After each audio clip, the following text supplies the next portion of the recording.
Bienvenidos a una nueva webinar del grupo Iberley Colex. En la webinar de hoy, impartida por José Candamio Boutureira, coordinador del área laboral de Iberley, se comentarán las claves para facilitar la elaboración de un protocolo para la prevención y el tratamiento del acoso sexual y del acoso por razón de sexo en el ámbito laboral. Toda esta información se encuentra más completa en la guía paso a paso publicada por la editorial Colex. Damos paso a Javier. Hola, buenos días, bienvenidos todas y todos. ¿Qué tal? Empezamos con esta webinar sobre el protocolo de prevención y el tratamiento del acoso sexual y por razón de sexo. A modo introductorio y adelantándonos a todo lo que iremos desgranando en la webinar, decir que actualmente los protocolos de este tipo están teniendo un auge exponencial y estamos viendo su desarrollo, bien dentro de convenios colectivos que actualmente tienen esa preocupación por concretar este tipo de aspectos, bien como medidas concretas dentro de un plan de igualdad, donde si no el 100%, casi la totalidad de estas herramientas suelen implementarlos dentro del área concreta al efecto. Es un área que tiene que analizarse. O bien como iniciativa de las empresas, ¿no? Como un complemento a los códigos de conducta internos. También a modo introductorio debemos tener presente una serie de cuestiones. La primera, que aunque no se cuente con protocolo frente al acoso, todo trato desfavorable relacionado con esta materia se considera discriminatorio y estaría expresamente prohibido por las normas. La segunda, que con carácter general no hay un proceso definido de implantación de un protocolo de este tipo, por lo que trataremos aspectos que al no estar reglamentados al 100% han de entenderse en muchos casos como buenas prácticas o recomendaciones.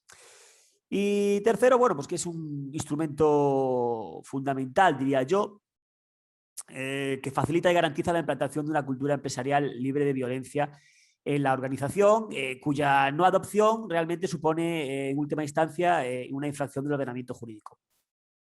Por lo general, los problemas que se detectan en este tipo de instrumentos, en este tipo de protocolos, suelen consistir en carencias como no distinguir entre los distintos tipos de acoso, que también, iremos desarrollando estos aspectos y es importante. Todo protocolo, por lo general, y de manera obligatoria, en cierto modo, tiene que definir, por un lado, todos los tipos de acoso y, por otro lado, una especie de contener una especie de relación de posibles conductas. Luego lo veremos. Se promulgan también muchas veces documentos generales dedicados a la prevención de riesgos laborales que no abordan el acoso propiamente.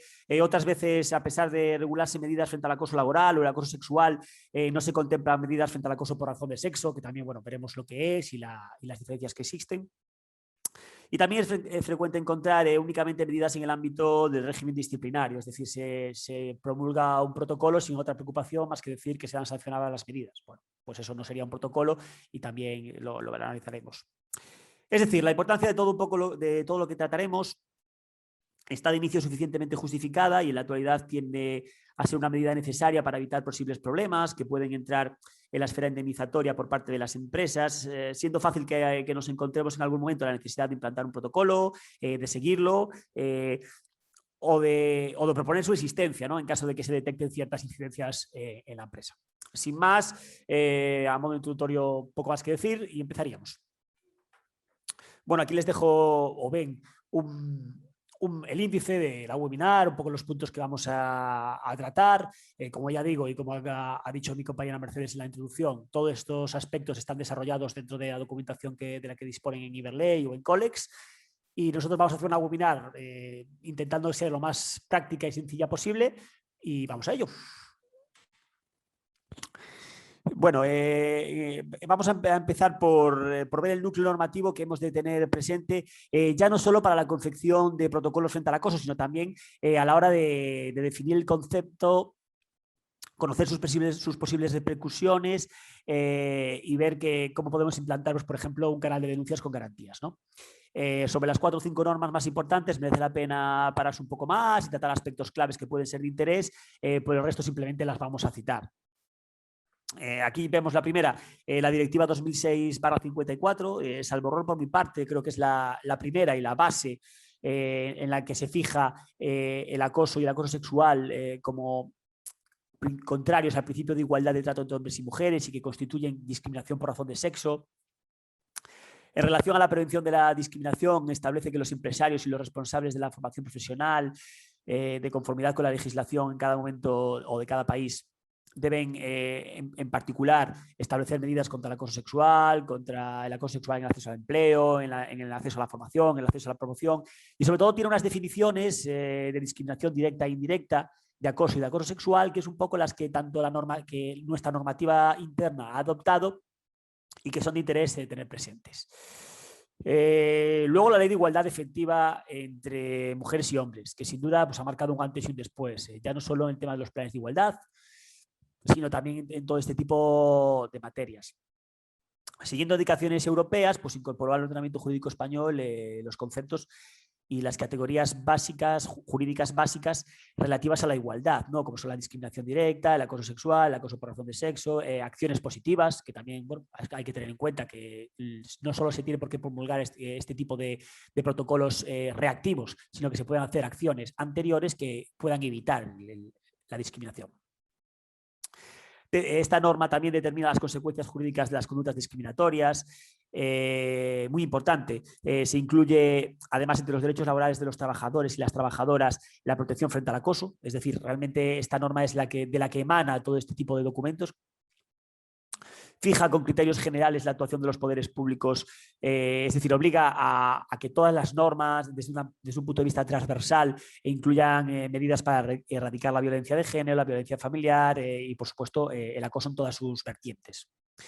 Dentro del diagnóstico obligatorio de los planes de igualdad, incorpora el acoso sexual y el acoso por razón de sexo. Esto también es importante porque realmente lo que nos está diciendo es que cuando tenemos necesidad de implantar un plan de igualdad en nuestra organización o porque decidimos hacerlo, debemos tener presente estas medidas y esto lo analizaremos más en profundidad. Luego, su artículo 48 impone también la necesidad de negociar con los representantes de trabajadores la elaboración y difusión de códigos de buenas prácticas, la realización de campañas informativas o acciones de formación como medidas específicas para prevenir este tipo de acosos. Como veremos, medidas que pueden desarrollarse en paralelo al protocolo y que también suelen ser materia regulada dentro de los planes de igualdad, es bastante habitual. Y en sentido análogo a lo previsto para las relaciones de trabajo en el sector privado, en el ámbito de la Administración General del Estado incorpora el mandato específico de la aprobación de un protocolo. Es decir, lo que es la AGE, la Administración General del Estado, tiene su propio protocolo frente al acoso sexual y es el que tienen que aplicar. Lo que vamos a ver nosotros un poco hoy es la aplicación en el sector privado. Luego, bueno, ya aquí cito primero el Estatuto de los Trabajadores, pero bueno, ya como se trata de un desarrollo normativo, ya ahí directamente. El Real Decreto 901/2020, ¿no? El famoso Real Decreto que regula los planes de igualdad y su registro. Bueno, pues ahí es donde se desarrolla realmente todo lo que acabamos de decir de la LOI y el anterior Real Decreto Ley 6/2019, que también pues iba un poco por este camino, ¿no? El nuevo Real Decreto lo que hace realmente es universalizar a todas las empresas comprendidas en el artículo 1.2 del Estatuto de los Trabajadores el deber de promover condiciones de trabajo que eviten el acoso sexual y el acoso por razón de sexo. Y arbitra una serie de procedimientos específicos para su prevención y para dar cauces a las denuncias o reclamaciones de quienes puedan ser objeto de este tipo de acosos. No lo dice textualmente, pero está claro que para cumplir con su mandato, la implementación de un protocolo sería la forma más adecuada, ¿no? También, bueno, como hemos adelantado, en el diagnóstico se obliga a tratar materias de prevención de acoso sexual y acoso por razón de sexo, regula el registro de los planes de igualdad como obligatorio, pero también hace una referencia que es importante realmente, que es el depósito voluntario de las medidas de este tipo, ¿no? Es decir, los protocolos de prevención de acoso sexual y acoso por razón de sexo que se desarrollen en la empresa, cuando forman parte del plan de igualdad, evidentemente ya irán dentro de él, cuando se vayan a registrar, pero si no formarán parte directa o digamos que no existe una obligación directa de su registro y se puede hacer de forma voluntaria. Es importante y yo creo que las empresas, pues si tienen un plan de igualdad ya lo tienen que registrar y bueno, si tienen un protocolo deberían hacerlo. Y entre las diversas áreas de actuación de los planes de igualdad hace referencia, como digo, al diagnóstico frente al acoso, recopilando información necesaria para medir, evaluar a través de indicadores cuantitativos y cualitativos, por un lado, la implantación, aplicación y procedimientos resueltos en el marco del protocolo, es decir, no solo se trata de tener un protocolo y aplicarlo, sino que también nuestro plan de igualdad en un determinado momento va a analizar las denuncias que ha habido, va a analizar los procedimientos que se han abierto, cómo se han hecho y las soluciones que se han dado. Y luego también dentro de este diagnóstico pues es obligatorio realizar una descripción de los procedimientos y medidas de sensibilización, prevención, detección y actuación contra el acoso sexual y el acoso por razón de sexo, así como la accesibilidad a los mismos, ¿no? Es decir, dentro del área de prevención de acoso sexual y acoso por razón de sexo, nuestro plan de igualdad ha de actuar también de una manera, iba a decir activa, pero no, es activa. Es decir, hemos de prevenir el acoso a través de una serie de medidas que se consideran por parte del legislador de interés.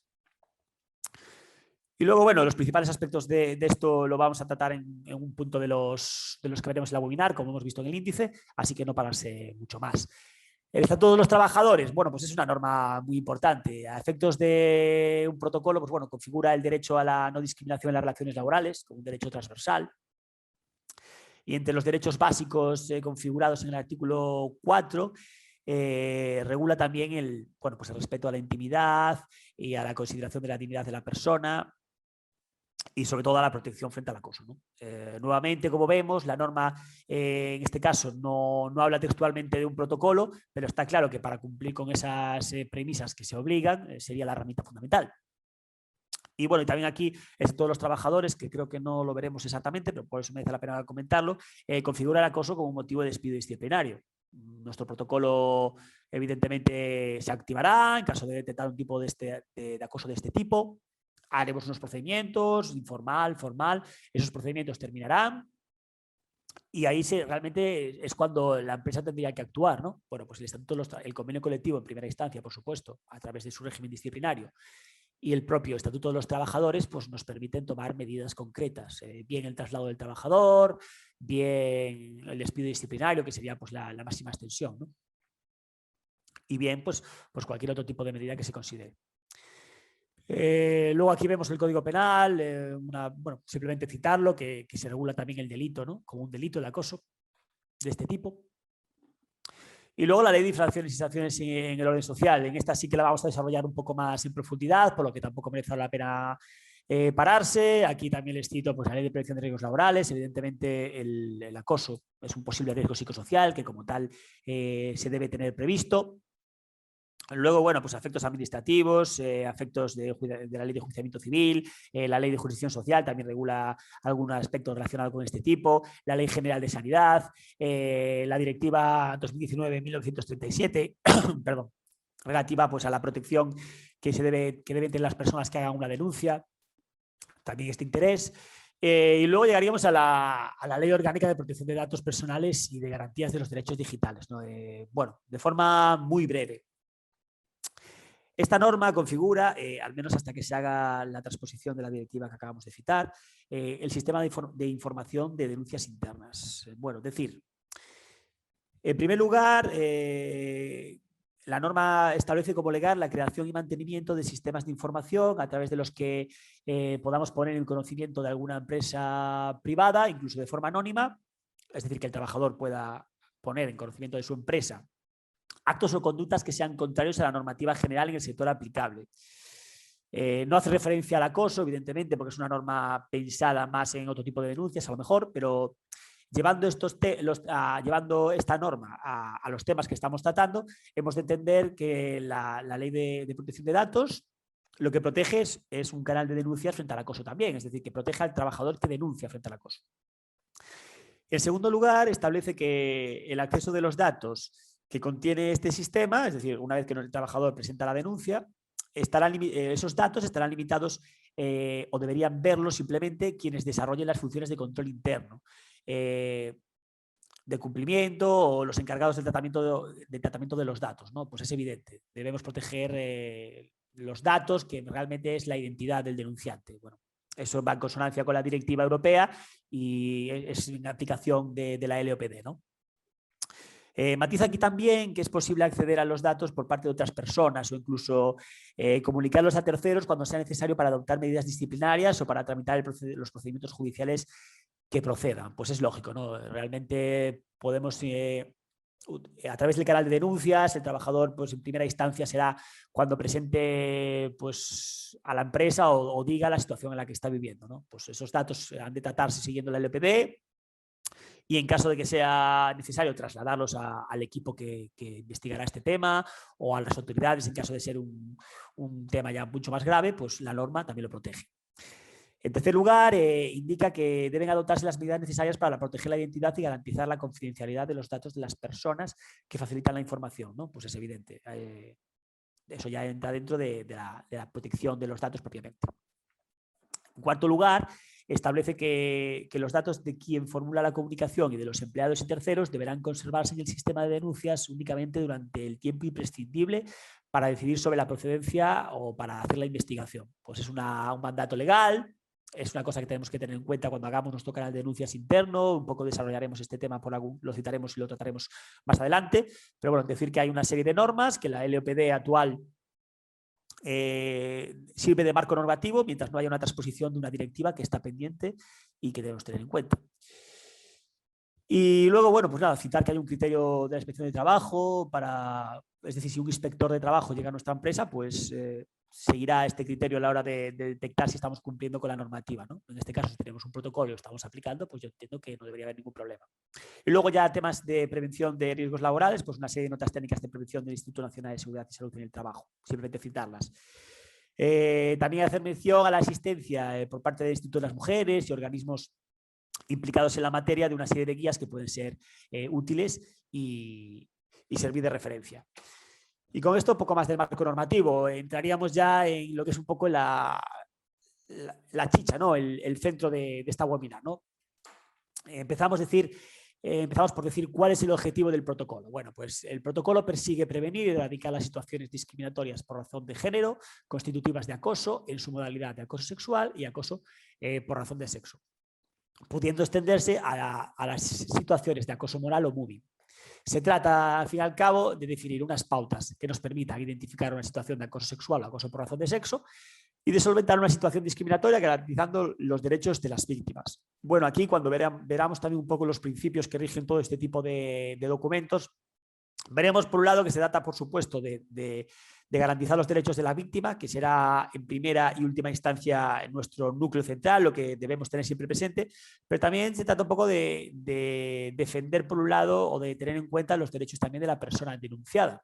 Tenemos que tener en cuenta que, bueno, que sus datos o los hechos que haga tampoco no pueden sobrepasar los límites de la confidencialidad obligatoria en este tipo de documentos. ¿Es obligatorio tener un protocolo de acoso en la empresa? Bueno, esta es una pregunta que muchas veces todos nos planteamos, ¿no? Estamos viendo una proliferación de estos documentos, como ya he dicho en modo introductorio, los planes de igualdad pues prácticamente nos obligan a tenerlo, vemos que muchas empresas tienen esta preocupación. Bueno, pues como hemos dicho, que por eso ha sido también interesante hacer el análisis normativo un poco más extenso, ¿no? La obligación es proteger o evitar el riesgo de situaciones de acoso y contar con canales de denuncia y formas de actuación definidas. Eso es muy, muy importante. Es decir, tenemos la obligación de proteger, la obligación de evitar el riesgo y la obligación de tener un canal de denuncias y una vez que se haga esa denuncia, realizar pues, un seguimiento, realizar una actuación para ver qué ha pasado, ¿no? Eso es muy importante. La norma, lo recalco una vez más, impone a las empresas en general la obligación de arbitrar procedimientos específicos para la prevención y dar causa a las denuncias o reclamaciones, por lo que hemos de entender obligatorio contar con un protocolo frente al acoso. Lo dicho, la norma no nos dice en ningún momento es necesario que la empresa tenga un protocolo, eso lo diría a lo mejor un plan de igualdad. La norma nos dice que tenemos que tener una serie de recursos y entiendo y es lógico pensar que esos recursos se cumplirían sobradamente con un protocolo que siga un poco las premisas que vemos en esta webinar. El ámbito de aplicación y vigencia de un protocolo. Bueno, pues aquí digamos que el ámbito de aplicación será un poco el previamente definido, ¿no? Si aquí vemos un ejemplo real de la obligación de hacer un protocolo dentro de un convenio colectivo. Pues aquí es evidentemente que si el convenio colectivo nos lo dice, pues el ámbito de aplicación será pues, en el convenio colectivo, como es lógico.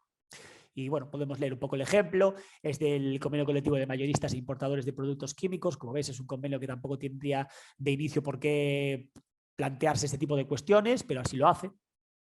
Y viene a decir que el presente protocolo será de aplicación a toda persona de las empresas incluidas en el ámbito funcional del artículo 1, es decir, a todas las personas, ¿no?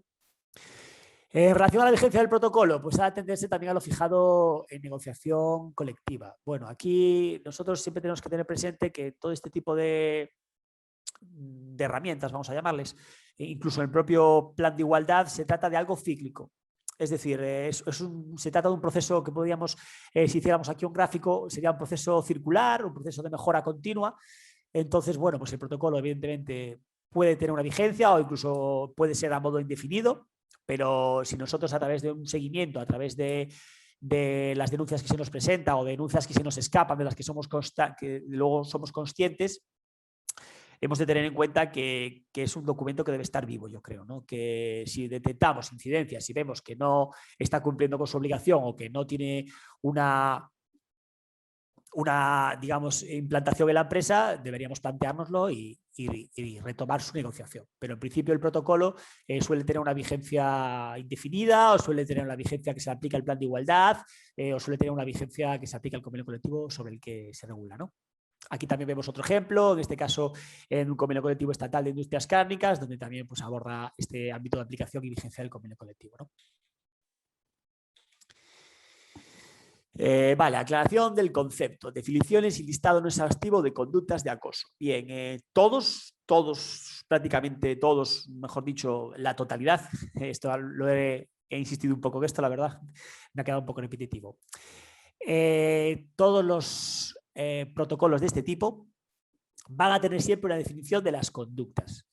Es decir, necesitamos de manera clara, específica y concreta especificar qué entendemos por acoso sexual, qué entendemos por acoso por razón de género y establecer una serie de conductas que a nuestro entender serían constitutivas de acoso y también, ¿por qué no?, una serie de conductas que no serían constitutivas de acoso. Bueno, pues no lo hemos visto cuando hablábamos de la ley de igualdad, decir que, bueno, que estas conductas están definidas en el artículo 7 de esta ley y bueno, leerla porque es interesante.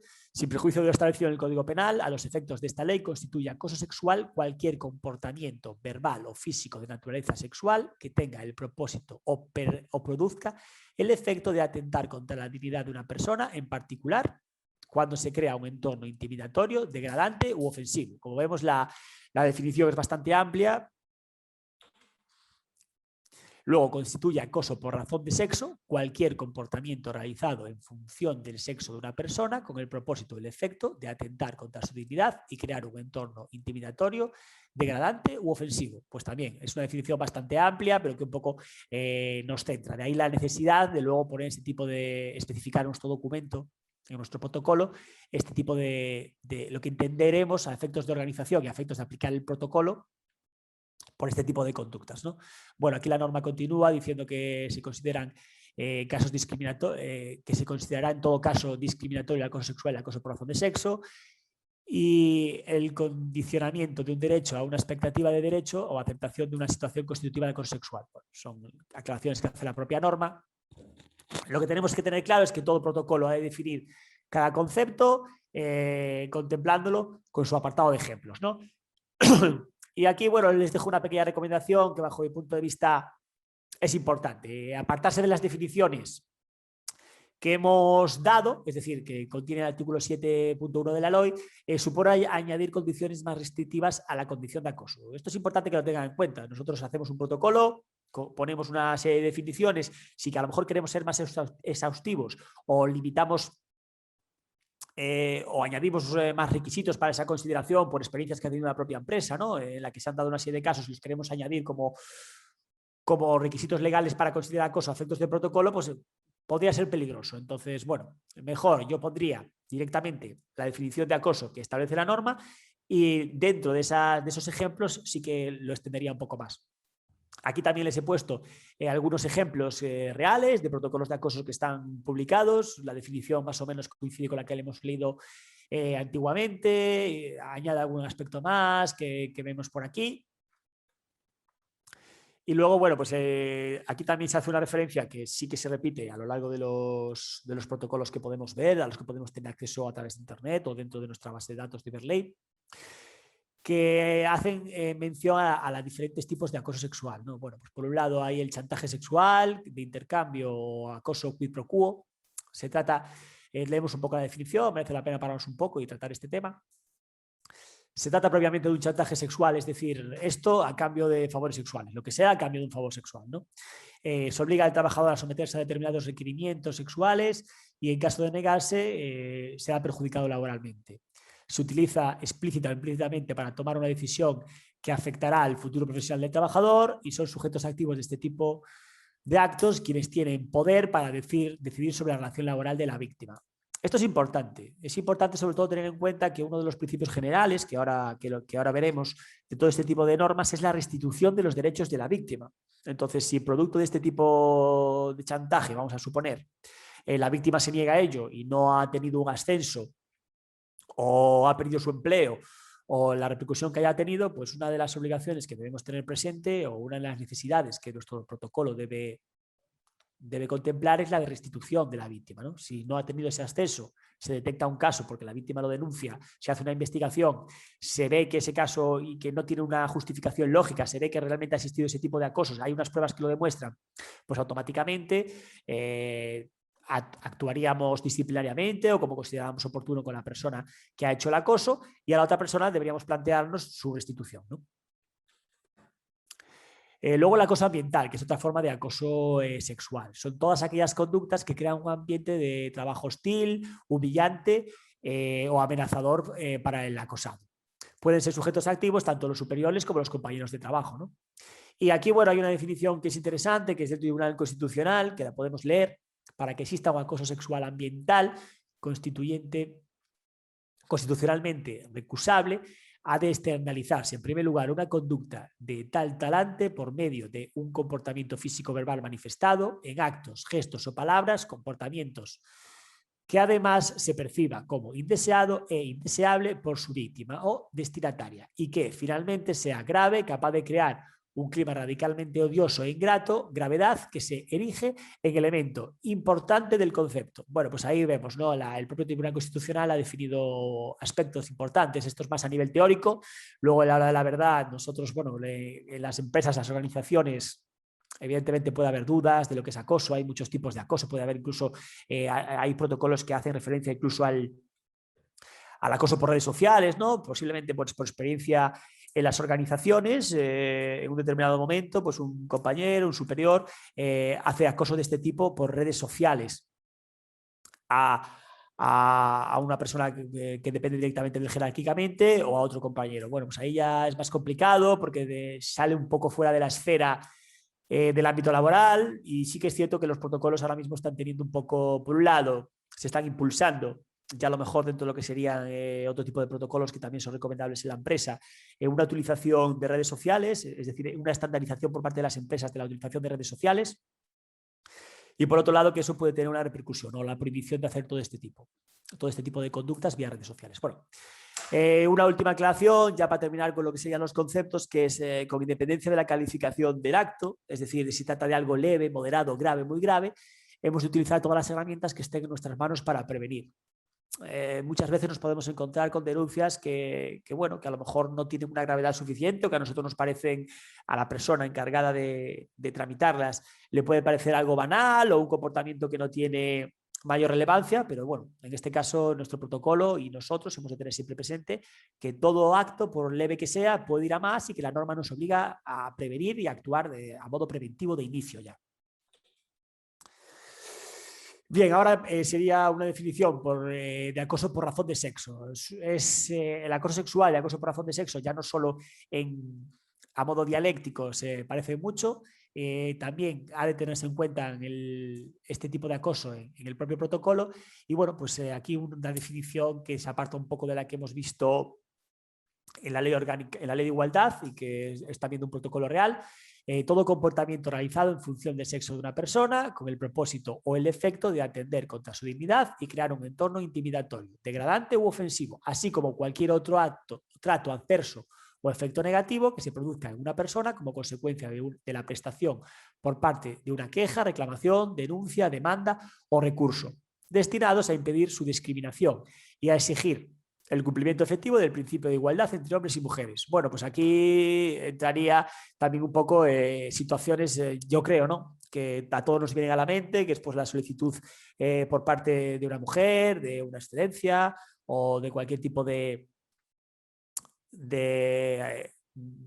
forma para activar la conciliación, la corresponsabilidad en el cuidado del menor, que se denomina ahora, y que eso tiene una repercusión. Bueno, pues ahí entraría lo que podría derivar en lo que entendemos por acoso por razón de sexo, por poner un ejemplo. Ya pasamos ahora un poco a lo que sería la negociación del plan de igualdad, ¿no? Perdón, del plan de igualdad, no, del protocolo para la erradicación de los acosos. Bueno, es el cuarto punto de esta webinar. Y decir que un poco la negociación, como ya hemos dicho al principio, está dentro de o se encuentra regulada por el origen de la implantación de la medida, ¿no? No tenemos una regulación específica de cómo negociar un protocolo, entonces hemos de atender al origen de la obligación de implantar ese protocolo, ¿no? Entonces, por un lado, cuando existe un plan de igualdad o obligación de tenerlo, se recomienda incluir un protocolo o manual frente al acoso sexual y por razón de sexo negociado dentro del propio plan de igualdad. Aquí hemos de atender al artículo 5 del Real Decreto 901/2020, donde bueno, pues se fijan las exigencias para negociar un plan de igualdad, ¿no? No solo cuando nace el derecho o el deber de implantar un plan de igualdad, sino bueno, en este artículo se regulan exigencias concretas para cuando existe representación legal de los trabajadores, cuando se tratan grupos de empresa, cuando hay centros de trabajo con o sin representación de trabajadores. Bueno, todo esto lo hemos tratado no hace mucho en una webinar del plan de igualdad y también está desarrollado en nuestros textos y en nuestra información en Iberley, ¿no? El que quiera un poco aumentar esta información tendría acceso sin ningún problema a esto. Luego, que suele ser lo más habitual, la obligación vía convenio colectivo. Bueno, pues la primera premisa en este aspecto será el cumplimiento de cualquier cláusula o artículo del convenio colectivo aplicable que instaure la obligación o una metodología para la negociación, ¿no? En este caso, bueno, pues consulta, negociación y acuerdo entre la parte empresarial y la representación legal de los trabajadores y la empresa vendrá dada un poco por cómo se esté negociando el convenio colectivo y cómo se determine en él. Y por último, bueno, hablando de una posible imposición unilateral por parte de la empresa, ¿no? Al amparo del poder de dirección y control de la actividad laboral, regulado en el artículo 20.3 del Estatuto de los Trabajadores, el empresario podrá adoptar las medidas que estime más oportunas para la vigilancia y control de los cumplimientos laborales, de las obligaciones de los trabajadores y en este caso para asegurarse de que este tipo de conductas no existan, ¿no?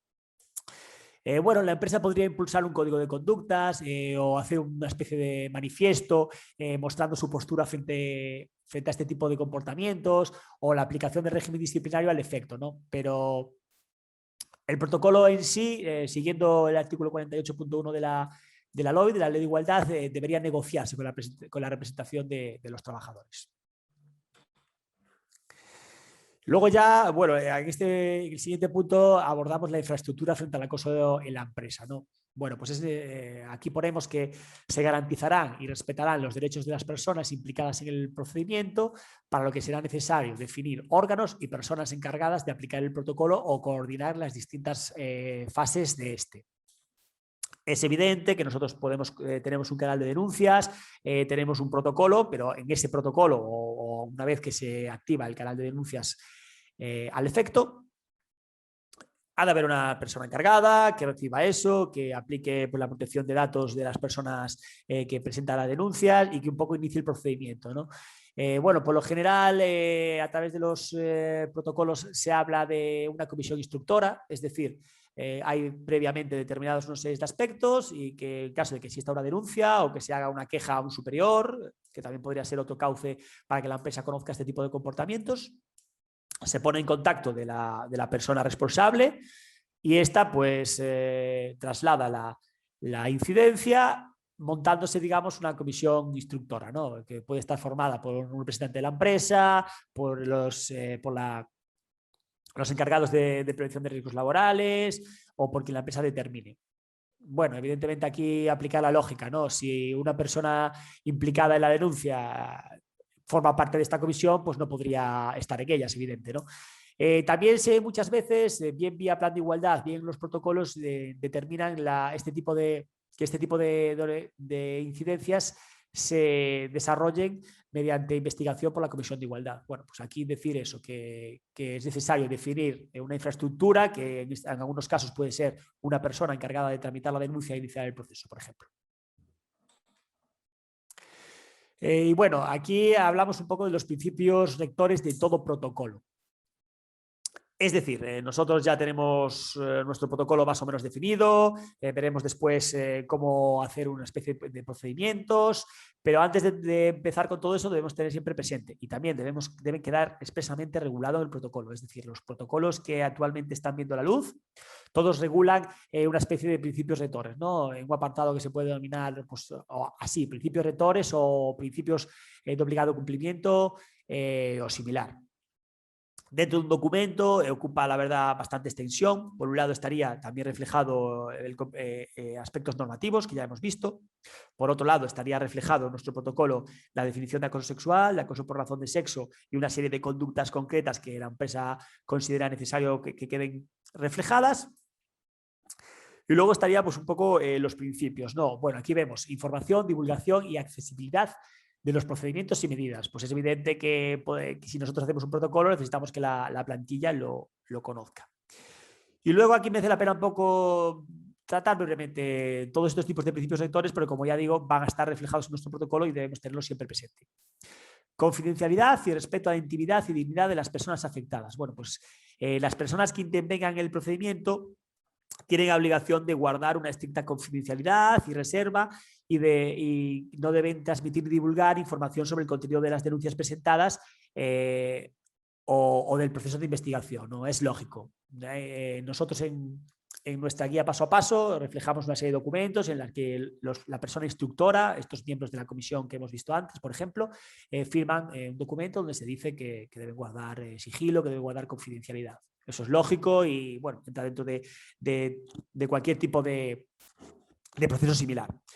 Luego, respecto al principio de presunción de inocencia que pueda amparar a la persona acosadora. No me gustaría decir que se puede dar casos de denuncias falsas, ¿no? Es evidente que puede darse o que a lo mejor nosotros después de la investigación no consideramos necesario tomar medidas. Bueno, pues en este tipo es importante que a través del protocolo quede reflejado qué pasa si se demuestra que se presentan denuncias falsas, ¿no? Es interesante. Luego la prohibición de represalias de la supuesta víctima o personas que apoyen la denuncia o denuncien supuestos de acoso sexual y acoso por razón de sexo. Debe prohibirse expresamente las represalias contra las personas que efectúen una denuncia, comparezcan como testigos o participen en una investigación sobre el acoso. Bueno, por un lado, la directiva que será traspuesta hace hincapié precisamente en esto, ¿no? Hay unos derechos y está el derecho a la indemnidad que todos conocemos, ¿no? Por presentar una denuncia, por ser testigo, no se puede tener, el trabajador no debería tener ningún tipo de represalias y detenerlas pues serían, si por ejemplo acaba un despido sería considerado nulo, ¿no? Dentro de ese derecho a la indemnidad. Luego la diligencia y celeridad del procedimiento. Bueno, esto lo veremos un poco posteriormente. La investigación y la resolución sobre la conducta denunciada debe ser realizada sin demoras indebidas, de forma que el procedimiento pueda ser contemplado en el menor tiempo posible, respetando las garantías debidas.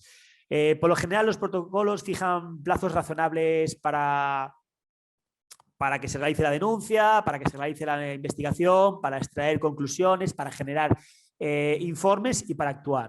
El procedimiento, como veremos ahora, me adelanto un poco, mediante un procedimiento informal sería algo como más dinámico, más rápido, y el procedimiento formal, bien, una vez que termine ese procedimiento informal, bien porque necesita una mayor investigación, por ser hechos de mayor relevancia, se suele dilatar un poco más, pero bueno, siempre teniendo presente que no hay una estandarización de tiempos, ¿no? Desde que se pone la denuncia a que se toman las medidas, pero que tenemos que darnos cuenta que el acoso sexual y el acoso por razón de sexo es algo grave, que en el momento en que el trabajador no confíe en el procedimiento interno y recurra a través de un canal externo a presentar denuncias a la inspección de trabajo o ante el juzgado pertinente, pues ya quedaría un poco inhabilitado el procedimiento y constaría que la empresa no ha tomado las medidas adecuadas, ¿no? Entonces es interesante que sea un proceso ágil y sobre todo concretar plazos que nosotros como organización somos los primeros que sabemos que podemos hacer, también un poco en función de la infraestructura que hemos montado previamente, ¿no?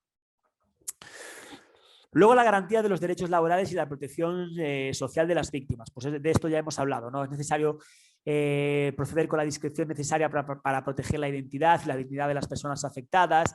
Y para esto, las actuaciones o diligencias deben realizarse, como digo, con la mayor prudencia y con el debido respeto a las personas implicadas, que en ningún caso podrán recibir un trato desfavorable por este motivo, como hemos visto. Los implicados también podrán ser asistidos por algún delegado de prevención o asesor en todo momento, ¿no? A lo largo del procedimiento, si así lo requieren. Esto también es interesante a la hora de hacer los protocolos, tenerlo en cuenta, poner pues, un apartado en el que sería pues, garantías de los derechos de la víctima, por ejemplo, y matizar que tiene derecho. No creo que a un procedimiento interno de la empresa la persona trabajadora vaya con un abogado, salvo que sea algo muy grave, pero no lo creo. Lo que se trataría es un poco pues, que la representación, garantizar que la representación legal de los trabajadores pueda estar dentro del proceso, ¿no? Y luego, pues lo que ya hemos hablado, la restitución de las víctimas. Si el acoso es realizado se hubiera concertado un menoscabo de las condiciones laborales de la víctima, la empresa deberá restituirle en las condiciones más próximas posibles a la situación laboral de origen. De acuerdo, bueno, esto ya lo hemos tratado y es importante. Y bueno, el posicionamiento de la empresa frente al acoso. Esto es otro aspecto importante que también ya a lo mejor de modo previo a la asistencia de este protocolo, la empresa pues, ha hecho un código de conductas o tiene otro tipo de documento. Bueno, yo considero que es importante que quede reflejado ya no solo en el documento, sino también frente a la plantilla de manera clara y concisa, pues que la empresa tiene un posicionamiento claro frente al acoso de este tipo y las medidas que se van a implantar, ¿no? Aquí les pongo un ejemplo del sector de comercio que les queda aquí y luego lo pueden consultar. Vale, seguimos con el ejemplo, ya ven que, bueno, que es bastante alto, que es bastante amplio, es un ejemplo sacado de un protocolo que bueno, hace referencia a la ley de igualdad y vemos aquí pues, una serie de condiciones que la propia empresa establece. Luego ya entraríamos en lo que sería, digamos, los canales de denuncia, ¿no? El procedimiento de comunicación para la tramitación de la reclamación o la denuncia. Como ya hemos visto anteriormente la normativa, tanto la directiva pendiente de transposición como la ley de protección de datos actual, no merece la pena comentar mucho más lo que es el ámbito de la denuncia, ¿no? Decir que hay posibilidad de hacer una denuncia interna y una denuncia externa. Bueno, pues por denuncia interna se entiende la comunicación verbal o por escrito de información sobre infracciones dentro de una entidad jurídica de los sectores privado o público. Ha de definirse un canal de denuncias adecuado, eso es lógico, ¿no? Es decir, nuestro protocolo debe aclarar que generalmente los trabajadores saben a quién dirigirse o ellos lo van a hacer aunque no lo tengan claro, si quieren denunciar estos aspectos en la empresa, pero bueno, es importante definir dentro de nuestro protocolo un canal de denuncias, bien a través del portal del empleado, buzón de correo, escrito ante el Departamento de Recursos Humanos, una línea telefónica que no suele ser habitual, pero que también se puede hacer al efecto. Y dentro de estos canales un formato adecuado, ¿no? Donde nos permita pues, recabar datos sobre los hechos, si hay testigos, lo que sería bueno, pues un típico canal de denuncias. Los datos deben quedar registrados y debe darse una protección de los mismos, ¿no? En base a la LOPD.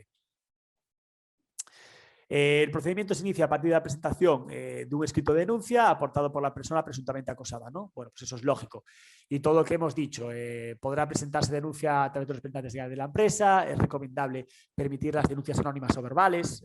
Bueno, evidentemente alguien puede denunciar que existe una situación de acoso, pero si lo hace de forma anónima, nosotros dentro de esta debemos tener ciertas cautelas, ¿no? En caso de denuncia por escrito, hemos de fijar un contenido mínimo, lo que hablábamos, identificar la identificación y firma del trabajador, la descripción de los hechos y naturaleza del acoso, las personas o personas que presuntamente están al corriente del acoso, es decir, si hay una connivencia por parte de otros trabajadores o de superiores, cualquier información que se facilite la investigación de los hechos. Y sobre todo un acuse de recibo, eso también es importante. En el momento que presentamos una reclamación, que quede constancia de que se ha presentado y de que se inicia el procedimiento. También de cara a la empresa, al cumplimiento del compliance y de cualquier repercusión que pudiera tener. Y luego el canal de denuncias internas. Bueno, por lo general este tipo de acosos suelen ir aparejadas pues, de la intervención de la inspección de trabajo, si es un caso grave de una denuncia a lo mejor por vía penal, pero bueno. Decir que también debemos tener presente que puede existir una denuncia externa, que es la comunicación verbal o por escrito de información sobre infracciones ante las autoridades competentes. Bueno, pues es algo lógico y entraría también dentro de la esfera de aplicación de los principios que hemos tratado, ¿no?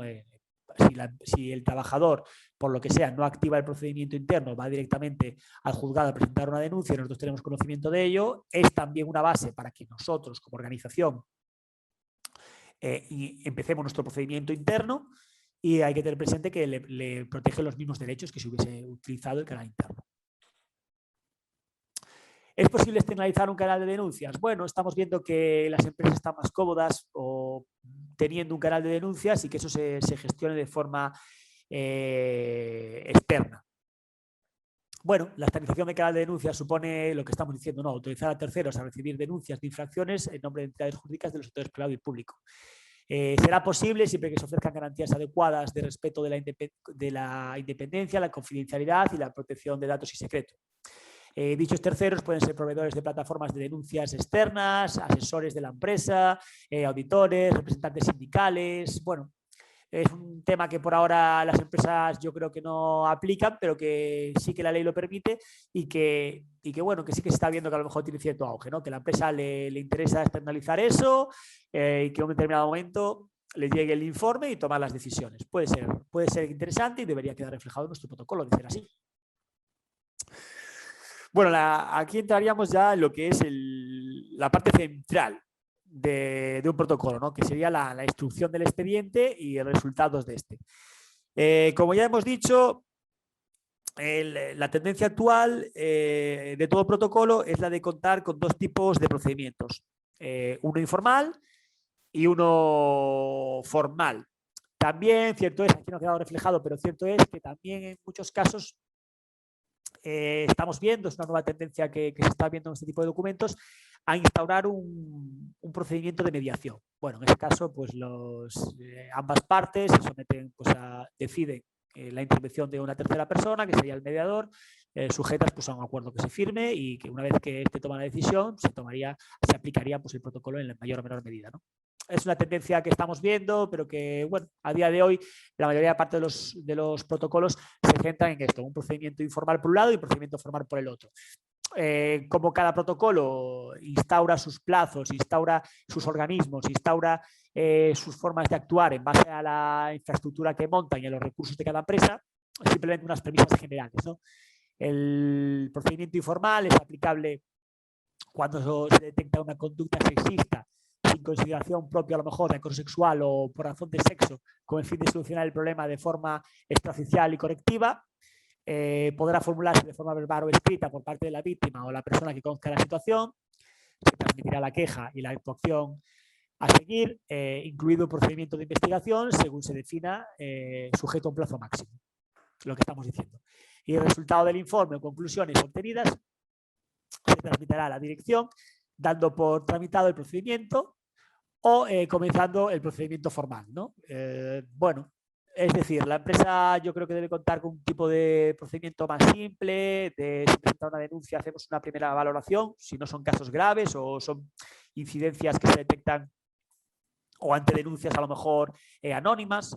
Lo importante en este procedimiento informal es tener presente que debe investigarse cualquier hecho, por pequeño que sea, quedar constancia del mismo reflejada por escrito, de tanto de la investigación como de las conclusiones, y en caso de que ese procedimiento informal se vea que tiene, digamos, sustancia, iniciar el procedimiento formal. Lo mismo, el procedimiento formal es aplicable cuando se detecta una conducta ya directamente de acoso sexual o acoso por razón de sexo. Yo considero que eso es interesante. Es decir, si se detectan indicios, pues a lo mejor sería interesante un procedimiento informal y para ver qué es lo que pasa. Cuando ya directamente la denuncia que nos llega tiene esa consideración o se aprecia así, yo entiendo que debería ser necesario montar un procedimiento formal. Podrá también formalizarse de forma escrita por parte de la víctima o la persona que conozca la situación, supondrá la presentación por parte de la persona implicada de una queja, reclamación, denuncia, demanda o recurso de cualquier tipo destinados a impedir la discriminación y a exigir el cumplimiento efectivo del principio de igualdad de trato. A partir del conocimiento de la denuncia, la actuación a seguir, incluido el procedimiento de investigación, debe ser definida y también los sujetos implicados en la misma, por supuesto, como estamos diciendo, y se escuchará a las partes. Y bueno, una vez que se escuchan las partes, se emitirá un informe y digamos que ya se activaría pues, lo que sería el régimen disciplinario o las medidas correctivas, ¿no? Es decir, el procedimiento formal, por lógica, va a tener una investigación, va a tener unas actas de reunión de la comisión de seguimiento de este aspecto, por ejemplo. Es ya un poco algo más serio cuando detectamos pues, incidencias más serias en la organización. Una vez que, digamos, que hemos iniciado el procedimiento, el formal o el informal, evidentemente necesitamos la constitución de una comisión instructora, ¿no? Un órgano al efecto. Como ya hemos visto, dentro de la infraestructura frente al acoso vamos a tener un órgano, en este caso ese órgano podría ser el mismo o si no, pues montar una propia comisión instructora, es decir, dentro de esos procedimientos formal e informal, tenemos ya una serie de trabajadores que si cumplen con los requisitos necesarios serán los encargados de investigar todo esto, ¿no? Aquí les dejo una serie de premisas básicas que ya la hemos ido repitiendo, que dependerá de cada protocolo, que dependerá de los recursos de cada organización. Esto termina, esa comisión instructora, una vez que se realiza el procedimiento formal, que se hacen las investigaciones, etcétera, etcétera, terminará pues, en un informe de valoración, ¿no? donde a partir del cual se tomarán las decisiones. Por un lado, el archivo de la denuncia, por otro lado, medidas disciplinarias y por otro lado, pues actuación de medidas penales en casos ya más drásticos, ¿no? Bueno, pues aquí la empresa yo creo que es claro que tiene que posicionarse siempre a favor de la víctima o es la tendencia habitual, salvo casos extraños. Y debe tener presente todos los principios que hemos citado, ¿no? Y bueno, ya en el punto 7, pues pasamos un poco a lo que serían los incumplimientos del protocolo y las posibles sanciones, ¿no? Que al fin y al cabo es un poco también lo que debemos tener en cuenta. Es decir, bueno, las empresas también es una cosa que deben tener en cuenta. No solo se trata de cumplir con el principio de igualdad, el principio de no discriminación, sino también hemos de tener en cuenta que no hacerlo supone una serie de incumplimientos, ¿no? Los que yo considero que se repiten es no contar con procedimientos y medidas específicas para la prevención del acoso y para encauzar las comunicaciones y denuncias que formulen las personas trabajadoras, es decir, no contar con un protocolo cuando es necesario, sería un incumplimiento de esos artículos de la Ley de Igualdad y supone una infracción grave en materia de relaciones laborales. Tener protocolo, digamos, y no aplicar los procedimientos y medidas específicas para la prevención del acoso supone un incumplimiento también de esos artículos de la LOI y una infracción grave también en materia de relaciones laborales, ¿no? La asistencia de acoso conocido dentro del ámbito laboral sin adoptar medidas necesarias para evitarlo, pues ahí ya sería algo más grave que posiblemente derivara en una responsabilidad civil subsidiaria de cara a indemnizaciones al trabajador. Es un incumplimiento del Estatuto de los Trabajadores y también ya de otros artículos más generales del derecho a la discriminación que se recogen en la LOI y es una infracción muy grave reconocida por la LISOS. Luego, la ausencia de evaluación de los riesgos psicosociales. Bueno, en esta webinar, por temas de amplitud, de no extenderla demasiado, no hemos desarrollado temas de prevención de riesgos laborales, lo hemos citado al principio. El acoso es un posible riesgo psicosocial, ha de estar contemplado. Si hay una denuncia de acoso y no se, digamos, actúa conforme a la prevención de riesgos laborales, también supone una infracción en este aspecto, ¿no? Recogida en el 12.1b de la LISOS. Y relacionado con esto, pues no adoptar las medidas preventivas o correctoras en caso de detectar el acoso también estaría dentro de lo que sería una infracción grave en prevención de riesgos laborales dentro del 12.6 de la LISOS. Perdón. Y bueno, ya en el último punto, ya para tratar un poco, digamos, el aspecto que actualmente está, vamos a decirlo entre comillas, más de moda, ¿no? Los planes de igualdad. Como saben, comentábamos al principio, el Real Decreto 901/2020 instaura una serie de de obligaciones para las empresas, entre las que es tener un plan de igualdad. En este año, hace ya poquito, esa obligación entra dentro de las empresas que tengan más de 100 trabajadores, y para el año que viene, en marzo, creo recordar, sería para más de 50 personas trabajadoras. Bueno, como ya hemos dicho, la tendencia actual de los planes de igualdad es obligar a hacer un protocolo de este tipo, negociado dentro de los planes de igualdad, lo reitero porque es interesante decirlo.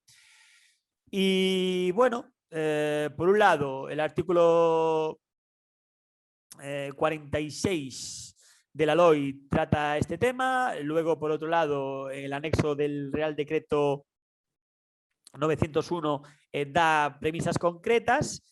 Y bueno, tener en cuenta que, bueno, vamos un poco a seguir las diapositivas.